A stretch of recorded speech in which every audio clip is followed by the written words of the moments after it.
জামুগুৰিঘাটৰ চুটিয়ামত কৃতি শিক্ষকৰ বিদায় সভা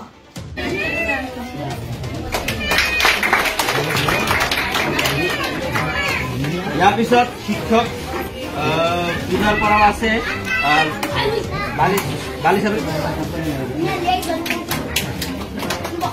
অৱসৰী শিক্ষকৰ সামাজিক কৰ্মসূচীৰ আলোকপাত শিক্ষা বিষয়াৰ নটোৱা শিক্ষাখণ্ডৰ অধীনৰ চুটিয়ামস্থিত নিশেৰু প্ৰাথমিক বিদ্যালয়ত আছে বিদ্যালয়খনৰ পৰিচালনা সমিতিৰ উদ্যোগত আৰু স্থানীয় ৰাইজৰ সহযোগত অনুষ্ঠিত এক সভাত বিদ্যালয়খনৰ অৱসৰী প্ৰধান শিক্ষক ভৱেন্দ্ৰ ভূঞাক বিদায় সম্ভাষণ জনোৱা হয়।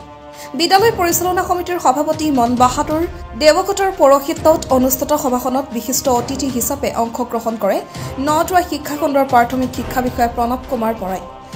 বিদায় সভাখনত উপস্থিত থাকি অৱসৰী প্ৰধান শিক্ষক ভৱেন্দ্ৰ ভূঞাৰ শিক্ষক জীৱনৰ গুণানুকীৰ্তন কৰে শোণিতপুৰ জিলাৰ প্ৰাথমিক শিক্ষক সন্মিলনীৰ প্ৰাক্তন সভাপতি জ্যোতি ভট্টাচাৰ্য, শিক্ষক মাধৱ চেত্ৰী, দীপক ভৰালী, সাংবাদিক ফণীন্দ্ৰ বৰুৱা, হিৰণ্য বৰা, শিক্ষক প্লাৱন চেত্ৰী, চুটিয়াম গাঁও উন্নয়ন সমিতিৰ সম্পাদক যতীন ভৰালী, সমাজকৰ্মী মন বাহাদুৰ থাপা, প্ৰেম চেত্ৰী, ইন্দু উপাধ্যায়কে প্ৰমুখ কৰি বিভিন্নজনে দীৰ্ঘ ৪২ বছৰ শিক্ষকতা কৰি ৩১ মাৰ্চত প্ৰধান শিক্ষক হিচাপে অৱসৰ গ্ৰহণ কৰা তথা জিলাকৃতি শিক্ষকৰ বঁটা লাভ কৰা জামুগুৰিঘাটৰ বাহবৰী সত্ৰগাঁও নিবাসী ভৱেন্দ্ৰ ভূঞাৰ শিক্ষা আৰু সামাজিক দায়বদ্ধতাৰ ওপৰত সৰমৰ্ম বক্তব্য আগবঢ়াই নটোৱা খণ্ড প্ৰাথমিক শিক্ষা বিষয়া প্ৰণৱ কুমাৰ বৰাই বিদায় বেলাত ভৱেন্দ্ৰ ভূঞাক গামোচা শৰাই চেলেং আৰু চাপেৰে উষ্ম সম্বৰ্ধনা জ্ঞাপন কৰে সভাত উপস্থিত ৰাইজে।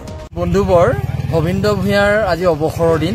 আজি তেখেতক বিদায় দিবৰ কাৰণে গোটেই সমগ্ৰ গাঁওখনে উবুৰি খাই আহি পেলাই তেখেতক বিদায় দিবলৈ ইয়াত সমবেত হৈছিলে।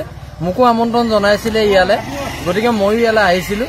আহি আচলতে আজি যদিও দুখৰ মাজতো এটা সুখ পাইছোঁ, সুখ অনুভৱ কৰিছোঁ যে এনেকুৱা এজন মানুহ, যিজন মানুহ ইমান ভাল কাম কৰিছে, তাৰমানে যিখিনি গোটেই গাঁৱৰ মানুহে আজি উবুৰি খাই তেখেতৰ প্ৰশংসাত পঞ্চমুখ হৈ পৰিছে।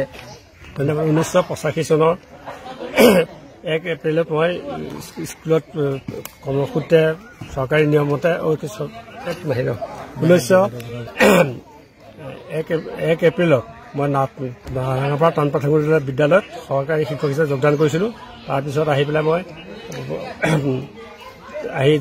নটোৱা শিক্ষাখণ্ডত হাবুৱা প্ৰাথমিক বিদ্যালয়ত যোগদান কৰি তাত 6 বছৰ কাল চাকৰি কৰি এই নেহেৰু প্ৰাথমিক বিদ্যালয়ত 2003 চনৰ ছেপ্টেম্বৰ 4 আহি মই যোগদান কৰা সুদীৰ্ঘ 24 বছৰ কাল মই উক্ত স্কুলতে কাম কৰি মই আজি 31 মাৰ্চৰ দিনাখন মোৰ অৱসৰ হয়।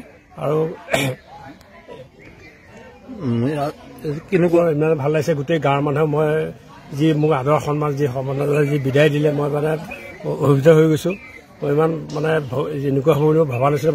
মানুহখিনিয়ে প্ৰকাশ কৰি যি আজি মোৰ গুণ গৌৰৱ গাইছে, মই নথৈ আনন্দিত হৈছোঁ। চৰকাৰী হিচাপে তেওঁ মই 31 মাৰ্চতে যদি অৱসৰ লৈছিল, আমি ৰাজহুৱা হিচাপে বা পৰিচালনা সমিতিয়ে বিদায় দিব পৰা নাছিলোঁ।